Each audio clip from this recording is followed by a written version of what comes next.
മലയാളത്തിലെ ആദ്യത്തെ web സീരീസായ Kerala crime files 2023 ജനുവരി മാസത്തിലാണ് റിലീസായിരുന്നത്.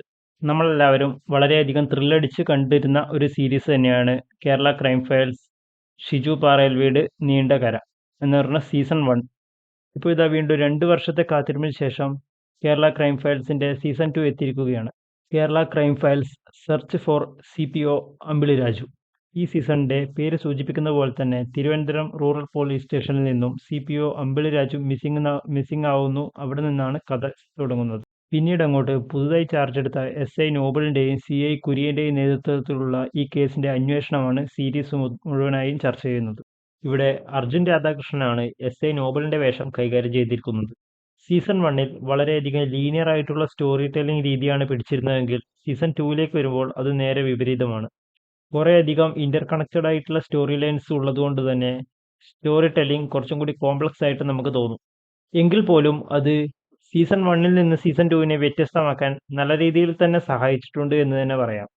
സീസൺ 2-ലേക്ക് വരുമ്പോൾ എടുത്തു പറയേണ്ട 2 ക്യാരക്ടേഴ്സാണ് ഇന്ദ്രൻസ് കൈകാര്യം ചെയ്തിട്ടുള്ള CPO അമ്പിളി രാജുവിൻ്റെ ക്യാരക്ടറും ഹരിശ്രീ അശോകൻ കൈകാര്യം ചെയ്തിട്ടുള്ള ഡ്രൈവർ അയ്യപ്പൻ്റെ ക്യാരക്ടറും.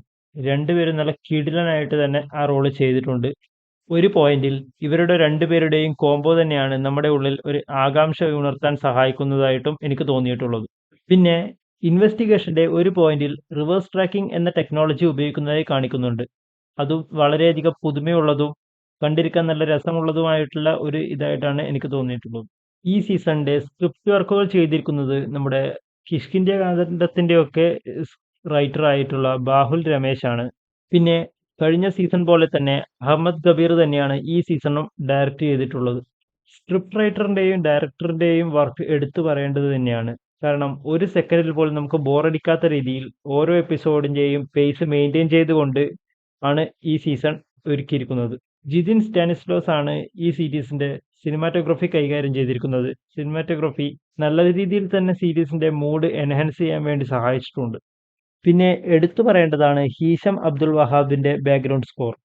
നല്ല രീതിയിൽ തന്നെ ടെൻഷൻ ബിൽഡ് ചെയ്യാനും ക്യാരക്ടേഴ്സുമായിട്ടുള്ള ഇമോഷണൽ കണക്ഷൻ വർദ്ധിപ്പിക്കാനും ഈ സ്കോർ നമ്മളെ നല്ല രീതിയിൽ തന്നെ ഹെൽപ്പ് ചെയ്യുന്നുണ്ട്. പിന്നെ മഹേഷ് ഭുവനേന്ദാണ് ഈ സീരീസിന്റെ എഡിറ്റിംഗ് കൈകാര്യം ചെയ്തിരിക്കുന്നത്.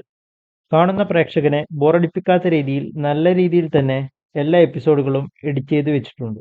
സീസൺ 1 വെച്ച് കമ്പയർ ചെയ്യുമ്പോൾ സീസൺ 2 വേ മോർ ബെറ്റർ ആയിട്ടാണ് എനിക്ക് ഫീൽ ചെയ്തത്. കാരണം സീസൺ 1-ലേക്ക് നമ്മൾ നോക്കുകയാണെങ്കിൽ ഒരു സിമ്പിളും റിയലിസ്റ്റിക്കുമായ ഒരു മർഡർ ഇൻവെസ്റ്റിഗേഷൻ ആണ് അതിൽ കാണിക്കുന്നത്. പിന്നെ തീരെ ഡെപ്ത് ഇല്ലാത്ത സ്റ്റോറി ടെല്ലിങ്ങും പിന്നെ ക്ലൈമാക്സും വളരെയധികം പ്രഡിക്റ്റബിൾ ആയിരുന്നു. ഇതൊക്കെയായിരുന്നു സീസൺ 1-ന്റെ വളരെയധികം ഡെപ്ത് ഉള്ളതും ഇന്റർകണക്റ്റഡുമായ ബാക്ക് സ്റ്റോറീസ് ആണ് സീസൺ 2-ന്റെ ഏറ്റവും പ്രധാനപ്പെട്ട ഘടകങ്ങൾ. എടുത്തു പറയുകയാണെങ്കിൽ അമ്പിളി രാജുവിന്റെ ബാക്ക് സ്റ്റോറി എൻഗേജിംഗ് ആയിട്ടുള്ള സ്ക്രിപ്റ്റും ഷോർട്ട് ആയിട്ടുള്ള റൺ ടൈമും തന്നെയാണ് ഈ സീരീസിനെ യൂണീക്ക് ആയിട്ട് നിർത്തുന്നതും ആൾക്കാരെ ബോറടിപ്പിക്കാതെ കൊണ്ടുപോകുന്നതും എന്ന് തന്നെ പറയാം. മൊത്തത്തിൽ ഈ സീസണിൽ 6 എപ്പിസോഡുകളാണുള്ളത്. എല്ലാ എപ്പിസോഡും 25 മുതൽ 30 വരെ ലെങ്ത് വരുന്നവയാണ്. അവസാനത്തെ ഒരു എപ്പിസോഡ് ഒഴിച്ചാൽ ബാക്കിയെല്ലാം 25 to 30 ലെങ്ത് മാത്രമേ വരുന്നുള്ളൂ. അതുകൊണ്ട് തന്നെ എല്ലാവർക്കും ബോറടിക്കാതെ ഇരുന്ന് കാണാനും വേണമെങ്കിൽ ബിഞ്ച് വാച്ച് ചെയ്ത് തീർക്കാനും പറ്റിയ ഒരു സീസൺ തന്നെയാണ് ഇത്. ഇനി ബിഞ്ച് വാച്ച് കണ്ടാൽ പോലും ഒരു സിനിമ കാണുന്ന ലെങ്ത് മാത്രമേ വരികയുള്ളൂ. വെറും 3 മണിക്കൂർ കൊണ്ട് തന്നെ ഈ സീരീസ് കംപ്ലീറ്റ് ആയിട്ട് തീർക്കാൻ പറ്റും എന്നാണ് തോന്നുന്നത്. പിന്നെ എൻ്റെ അഭിപ്രായത്തിൽ എനിക്ക് സീസൺ 1-നേക്കാളും സീസൺ 2 തന്നെയാണ് കൂടുതലായിട്ട് ഇഷ്ടപ്പെട്ടിട്ടുള്ളത്. അപ്പോൾ ഇത്രയേ ഉള്ളൂ നമ്മൾ ഇന്നത്തെ വീഡിയോ. നിങ്ങൾ ഈ സീരീസ് കണ്ടവരാണെങ്കിൽ നിങ്ങൾക്ക് ഈ സീരീസിനെ പറ്റി എന്താ അഭിപ്രായം എന്ന് വെച്ചാൽ അതൊന്ന് താഴെ കമൻറ്റ് ചെയ്യുക. ഇനി കാണാത്തവരാണെങ്കിൽ തീർച്ചയായും പോയിട്ടൊന്ന് കണ്ടു നോക്കുക. കാരണം അത്രയും ലെങ്ത് ഇല്ലൂ, ഷോർട്ട് സീരീസാണ്, മിനി സീരീസാണ്. പിന്നെ നമ്മുടെ വീഡിയോയിൽ എന്തെങ്കിലും ഇമ്പ്രൂവ്മെൻറ്റ്സ് ഒക്കെ വേണമെങ്കിൽ അത് നിങ്ങളൊന്ന് താഴെ കമൻറ്റ് ചെയ്യും.